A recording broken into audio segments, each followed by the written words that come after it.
जो रूट और Glenn Maxwell क्या पीएसएल खेलेंगे? पाकिस्तान सुपर लीग ने फैसला किया है कि जो फ्रेंचाइजीज हैं यानी जो टीम्स हैं पाकिस्तान सुपर लीग की पीएसएल की, उनको डायरेक्ट साइनिंग्स का ऑप्शन दे दिया जाए। अब इसमें क्या होगा कि जो टीम होगी, चाहे पेशावर ज़ल्मी हो, लाहौर कलंदर्स हो, कराची किंग्स हो, ये तमाम तर टीमें खिलाड़ियों से अपने तौर पर राब्ता करेंगी। उनके जो मैनेजर्स होंगे फिर वो डायरेक्ट खिलाड़ियों से डील करेगी ड्राफ्टिंग में आने से पहले। तो फिर वो डील इस तरह से हो सकती है कि शायद आप उनको कोई एक्स्ट्रा पैसे दे दें और उसकी बिना पर वो आपकी टीम में खिलाड़ी अगर खुद ब खुद खेलें, जैसे शाहीन शाह अफरीदी और बाबर आजम डायरेक्ट साइनिंग्स हुए थे बिग बैश लीग में ड्राफ्टिंग से पहले।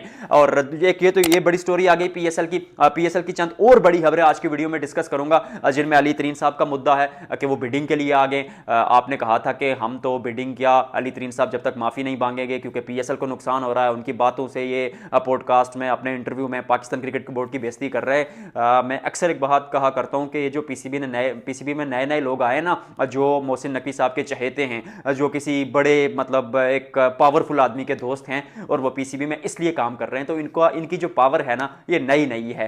इनको अभी नया नया वो है जो नशा चढ़ा अपनी पावर का। अली तरीन साहब इस पावर से बहुत पुराने अरसे से जो है वो गुजरते हुए आ रहे हैं और वो उस ग्रुप से ताल्लुक रखते हैं जो पाकिस्तान की ब्यूरोक्रेसी को रन करता है। तो माफी भी नहीं मांगी उन्होंने तो इवन वो जिस धड़ल्ले के साथ फाड़ दिया था आपका वो लेटर, जो आपने कहा था उनको, आपने जो नोटिस भेजा था, उसके बाद भी बिडिंग के लिए आपको मानना पड़ा। क्यों माना? अली तरीन साहब ने माफी भी तो नहीं मांगी। अली तरीन साहब ने मुल्तान सुल्तान को भी छोड़ दिया, फिर भी आप उनको बिडिंग में क्यों आने दे रहे हैं? इसका मतलब है कि साईं पीछे तगड़े होना तो बहुत कुछ करना पड़ता है। तो वो बिडिंग करेंगे उस टीम के लिए और मुल्तान सुल्तान को पीसीबी ने खुद चलाने का फैसला कर लिया 1 साल के लिए। अब इस साल जो ऑक्शन होगा वो 2 नई टीमों के लिए होगा, मुल्तान सुल्तान के लिए नहीं होगा। मुल्तान सुल्तान 2026 तक पीसीबी के साथ रहेगी, पीसीबी उसको खुद मैनेज करेगा, खुद रन करेगा और फिर 2027 में ऑक्शन के जरिए ही मुल्तान सुल्तान को एक नए ऑनर को दे दिया जाएगा। और एक और चीज, अली तरीन साहब जो है वो मुझे पर्सनली ऐसा लगता है, मेरा तज्जिया है कि मुल्तान सुल्तान क्योंकि 130-40 करोड़ की टीम थी और बाकी लाहौर कलंदर्स हो गई, कराची किंग्स, ये 60-70 करोड़ रुपए की टीमें थी। तो फिर ये एक अली तरीन साहब को इशू था कि जब पैसे देने की बारी आती है तो मैं ज्यादा पैसे देता हूं, जब पैसे लेने की बारी आती है, वैल्यूएशन होती है, तो फिर रेवेन्यू जनरेशन मुझे कम या फिर उनके बराबर क्यों मिलता है? पॉइंट थोड़ा बहुत वैलिड जरूर था, बट वो वैल्यूएशन टीम जो है वो फैन बेस के, वो टीम की परफॉर्मेंस की बुनियाद पर, वो स्टार स्टब खिलाड़ियों की बुनियाद पर आगे चलती है। 2-3 और बड़ी खबरें पाकिस्तान सुपर लीग की जो आपको देना बहुत जरूरी है कि क्या जो रूट वगैरह पीएसएल खेलेंगे।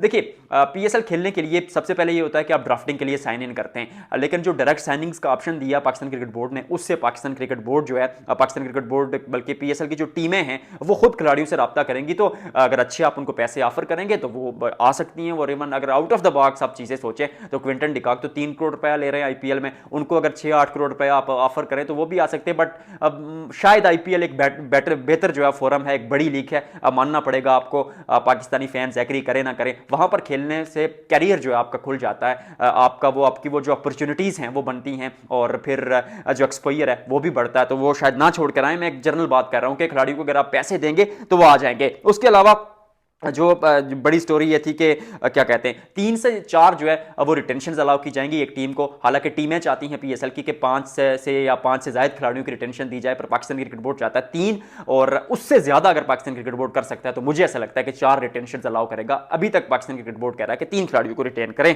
और फिर उसके बाद टीम के जो नाम थे उनमें अब 6 नाम फाइनल कर लिए गए। सियालकोट का नाम है, फैसलाबाद का नाम है, फिर रावलपिंडी का नाम है, फिर उसके अलावा देखा जाए तो मुल्तान का नाम है, और फिर क्या कहते हैं गिलगित बल्तिस्तान का नाम है।